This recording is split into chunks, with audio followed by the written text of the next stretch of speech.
Man, my desk is crowded today. I wanted to talk about a very important topic, and Steve Robb actually brought this up indirectly, and the topic is failure modes. And the indirect way that you bring up such a topic is you ask a question like, gee, what type of oil do you use? At what ratio? And I haven't even read the threads on the forums that I participate with, on Arbor's site and OPE forum. I haven't even read the threads on oil, mostly because I don't know. It's just not a failure that I see. So I think oil is probably somewhat of an important topic, but it's not typically the mode of failure that I see. When you're talking about oil, at least one of the things you're talking about is wear. And I don't see pistons or cylinders that are worn out. Rings get worn. They're a wear part anyway, so change them. So what? That's one issue. But in general, I don't see cylinder heads that are worn out. I guess it does happen, but it takes an awful lot, and frankly a lot of luck, to get to a point where your cylinder head is worn out. Most of the time, there's some other failure that happens. And the most common one that I see is straight gas. Now, I don't happen to have a straight gas cylinder here, at least I don't think so. But I do have a couple of cylinder heads that are bad. So let's look at these and see what went wrong. Now, this is a very typical one.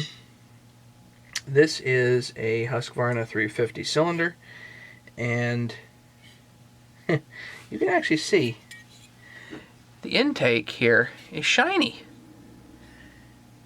Well, that's because of a bad design by Husqvarna. The clamp that goes on here is plastic. It needs to be metal, but the plastic fatigues over time. It gets loose and you develop an air leak. You develop an air leak, that means too much air, too little fuel. Too little fuel means too little lubrication. Too little lubrication means that this is going to eat itself, which of course it did. So on the inside here, you get score marks. So this is a 44 millimeter open port cylinder. I'm not even going to bother trying to get this cleaned up. It's just, frankly, no point. So the way to prevent this is to put a metal clamp on here. That way you prevent an air leak, at least at that location. Next.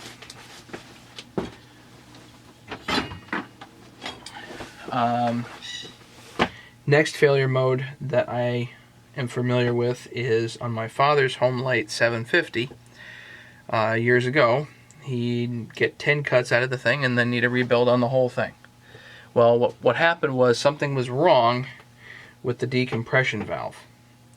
Something was wrong, and it would not seal properly, and so he chronically had an air leak, which means, again, too much air. It means too little fuel. Too little fuel means too little lubrication. Too little lubrication means the whole thing's going to eat itself.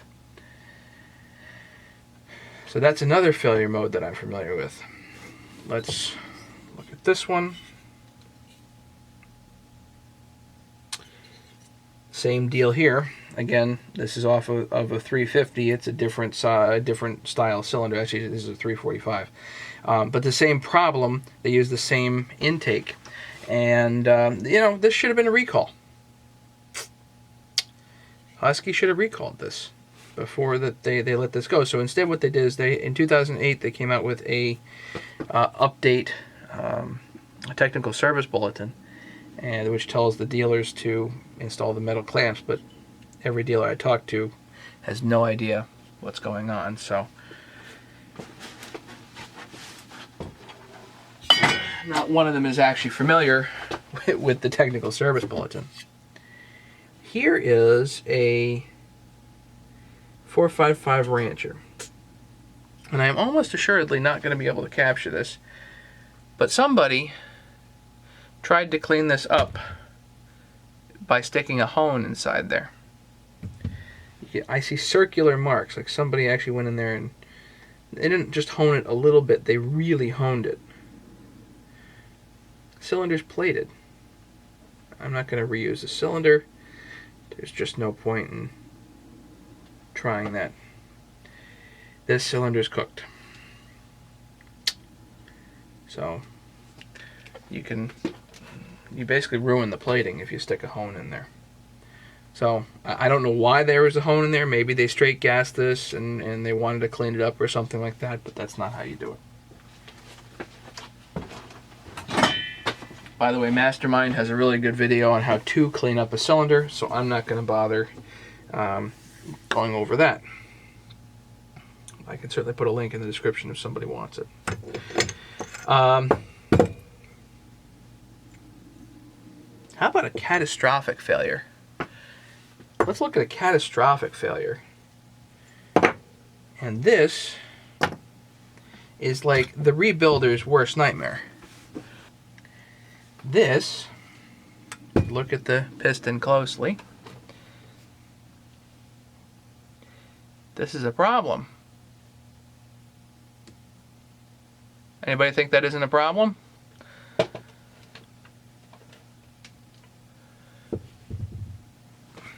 So what that is, this is a ring hook or a locating pin failure. Here's actually the locating pin. I found this inside the cylinder. There's a ring locating pin. And something grabbed and tore the piece of this piston off. And you can see that that pin was running around the top here for a while. And that's obviously no good. So what actually happened? So, thank you, Ben. You know who you are. Mentioned, gee, did he put the piston in backwards? Because I was looking at this. I was looking at, you know, I know that this saw underwent a rebuild, and I was looking at an OEM piston versus this one, and this one doesn't have any OEM stamps or marks on it. So some type of a no-name piston. So I was sitting here going, you know what? Somebody just used a cheap piston and that happens, you know. But that's not what happened. It's not an issue of a cheap piston. This is an issue of, they actually put the piston in backwards. Now, on the top of a piston, there's a tiny arrow. On the top of every piston, there's a tiny arrow. The arrow points to the exhaust. These locating pins need to be pointed towards the intake and that to the exhaust. That way the end of the ring doesn't hook. Well, the end of the ring hooked, or the pin hooked, or both. And so you can see the damage here. The damage is definitely on the as it turns out, I didn't move this at all, so you can tell that this is the flywheel side, this is the clutch side, this is the exhaust side. But you have a locating pin here. That needs to be on the intake side. This is on backwards. Inside of here, see the gouge? Yep. So this ruined a perfectly good, as far as I can tell, this was probably a perfectly good OEM 50mm cylinder head. So that little mistake, whether it was a cheap piston or not, that mistake of putting that in backwards cost at least $150 for this. So, oops. Now I gotta go get a new one of these. I didn't do this. This is just a saw that I picked up. Thank you, Irv, for the saw. Of course, now I gotta go rebuild this thing, which means I've committed myself to another project. What other failure modes have I seen? Straight gas is definitely the biggest one. Definitely the biggest one. And then an air leak right beyond that. Some type of an air leak. Typical spots for air leaks: decompression valves, But in the Homelight 750 anyway, that was very prominent. The other place for air leaks, seals,